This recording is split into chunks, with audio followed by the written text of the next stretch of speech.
One TV Patrol. Balaod nun nga mo control sa police uniform ceiling ana sa third reading.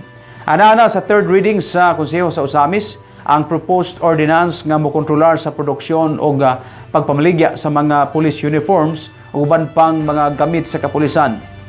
Sa ulahing regular session sa Konseho ning syudad, ipasabot sa proposed ordinance nga kung kini hingpit ng maaprubahan o patuman ang mga manufacturer o wholesaler partikular ning syudad, kinahanglan gayud og certificate of conformity issuance sa local PNP aron maila og makontrolar ang mga tindahan nga namaligya og mga tailoring shop nga nanahi niini.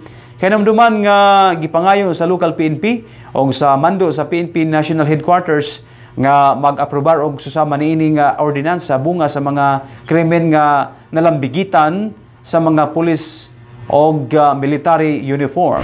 And also, we have approved this in the proceeding and we subsequently conducted a joint committee hearing and public hearing on this ordinance.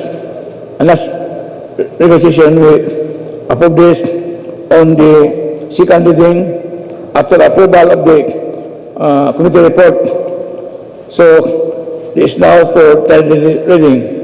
I move in the motion to approve this ordinance prescribing issuance of a certificate of conformity by the Philippine National Police, PNP, as an operational requirement for the manufacture and distribution with the wholesale or retail or PNP uniforms, insignias, and other accoutrements and providing for corresponding penalties for non-compliance for approval on the third reading of the motion. The majority floor leader